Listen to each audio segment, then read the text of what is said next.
The gospel of our Lord Jesus Christ according to Mark. Glory to you, Lord Christ. Jesus and his disciples passed through Galilee.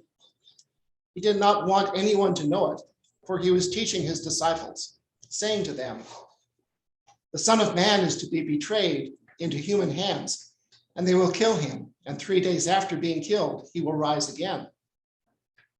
But they did not understand what he was saying, and were afraid to ask him. Then they came to Capernaum, and when he was in the house, he asked them, "What were you arguing about on the way?" But they were silent, for on the way they had argued with one another who was the greatest. He sat down, called the 12, and said to them, "Whoever wants to be first must be last of all and servant of all." Then he took a little child and put it among them. And taking it in his arms, he said to them, "Whoever welcomes one such child in my name welcomes me. And whoever welcomes me welcomes not me, but the one who sent me." Gospel of the Lord. Praise to you, Lord Christ.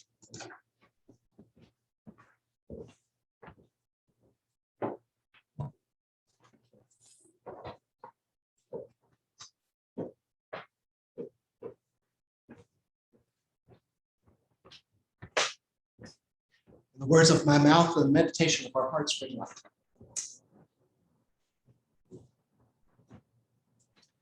I'm going to borrow a page from Jim Leeds' playbook today and talk about the St. James backpack trip. And as you know, the folks from St. James, sometimes as many as 25 and sometimes about 15, would take a week and backpack in the Sierra, late July every year. And typically we'd go on a 40-mile hike, and it was a circle. And at the top of the circle would be a lake or some place we could stay for 2 days. So we'd walk for 2 days, stay for 2 days, and walk out for 2 days. And the typical day when we walked was we'd get up early, have breakfast, break camp, and then hit the trail. And Jim and Brian Whitaker would lead us because they had the map. And in the back was Ray Headfall. He was one of the slower walkers, and he was in the back. And the rest of us were in the middle. And the rule was you don't pass Jim or Brian, and you don't pass Ray. So we were covered, and we had leaders and followers. So we would head off, and we'd head off in a group, and we'd all be talking to one another and looking at the scenery and all. And after a while, I would stop and take pictures. Someone else would stop and take a drink of water. And so the group was strung out. And so there were maybe 3 or 4 people that were walking and talking to one another.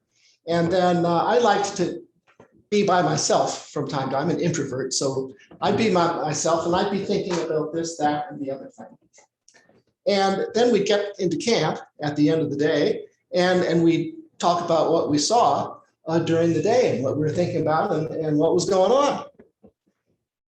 Now, I share that because I think that's what Jesus and the disciples did. For the last several weeks now, they've been journeying through the Decapolis and Capernaum and all these places. And they've got to walk to get from one place to another. So I imagine on their walk, they're very much like we were up in the Sierra. They're walking around and talking to one another. Jesus may be along someplace by himself. And so what we just heard from Mark is just a little snippet of one of those walks. And perhaps there are 2 or 3 of those walks that are put together into one snippet. And so Jesus along the way was thinking about the Son of Man. What is the Son of Man? Now he got the Son of Man from Daniel. And the Son of Man in Daniel is this person that's going to come to redeem Israel, to destroy Israel's enemies, and to bring the kingdom of God onto earth, bring God's kingdom. And Jesus is thinking about it. He's looking at the Romans and what the Romans are doing to his people and how they're being taxed and starved and live literally hand to mouth. And he's thinking about this Son of Man. And then from Isaiah, he gets the image of the suffering servant.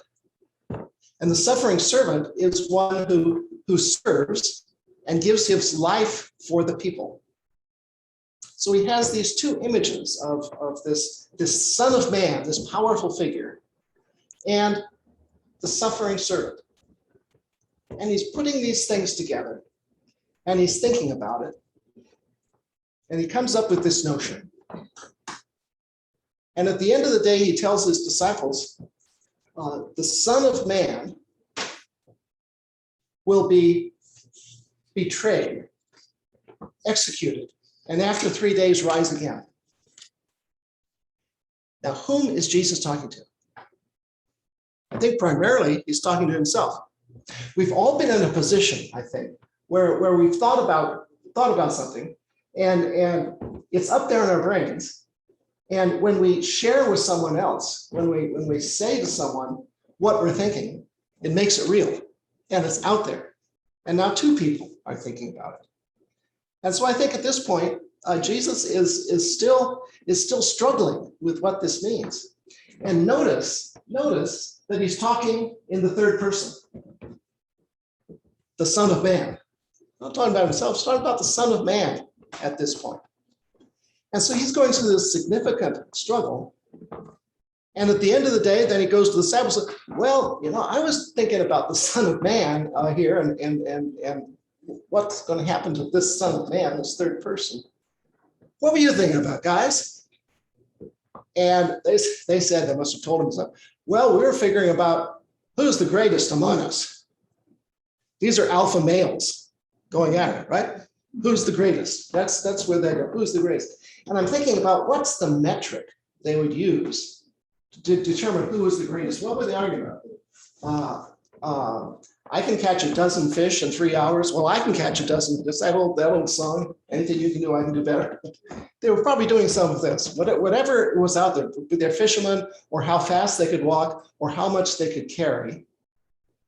And if you look at that, it sounds kind of silly. Who's the greatest? We get it on Facebook all the time. A couple of times last week, the 25 greatest movies of all time. And at the end of the year, we get all these, the greatest movies of the year, or the greatest this of the year.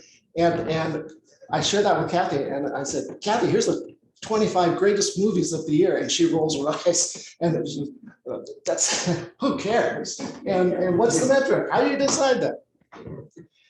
Well, Jesus doesn't bite it. Jesus doesn't bite for that. He looks at them and said, if you want to be first, you've got to be last. Now, we know what it means to be first. We're getting to the end of the baseball season, folks. The postseason is coming. And if you want to be in first in the postseason, you've got to win your division or get that wild card. And then you've got to play the interior games and win all of those. And then you get to the World Series. If you win 4 games in the World Series, well, then you're first. You're not the greatest necessarily, but you're first. And so Jesus says, if you want to be first, you have to be last. And the disciples are up there in their heads thinking, that doesn't make sense. And Jesus is over here in his head saying to himself, the Son of Man is going to suffer and die because he's mixed those two images together. So he's struggling with that in his brain. The disciples are struggling with what does it mean to be first if you're last, but you're really first, and that's taken up a lot of space up there. Now, Kathy and I have a routine that's born out of being when we were in self-isolation for that year or so. On Fridays and Mondays, we go to the wharf to get fish. We go to the Dust Bowl Brewery, which is in the old Southern Pacific Station in Monterey, and then we go to the market to get food for the days in between Friday and Monday. And so last Friday was very typical. We got our fish, we got to the train station, got our beer, and if I've said this before, if you want to see young people in Dust Bowl Brewery, young people being birth to 6 or 7, you go to the Dust Bowl Brewery. That's where you see them in Monterey. And Friday was no exception. We were sitting there and we were inside, and outside there was a father, a young father, And he had his 2-year-old daughter in his hands. And he was doing what fathers do to their 2-year-old daughters, lifting her up and doing this. And we waved, and the child waved back to us, and the father smiled. And you could see the joy in his eyes. And you could see the joy in the young child. Jennifer Leslie is going to be 49 on Thursday. And I adore her at 49. But when she was 2, and I was able to do that with her, that's deep in my heart. And what children do is they get you deep in your heart. And so Jesus and the disciples have been up in their heads on the trail. And so he gets to Capernaum and he brings the child in. And the disciples look at this child, and I bet they get out of their heads and into their hearts. And so now they're in their hearts. And the process that Jesus is offering them is we have activity in 2 places, our head activity and our heart activity. And as we're struggling with these issues, as we're struggling, what does it mean that the Son of Man is going to die? What does it mean that the first will be last and the last first? Bring it to your heart, he's telling you. Link your head and your heart, and you'll come up with an answer. Now, Jesus finally came up with the answer.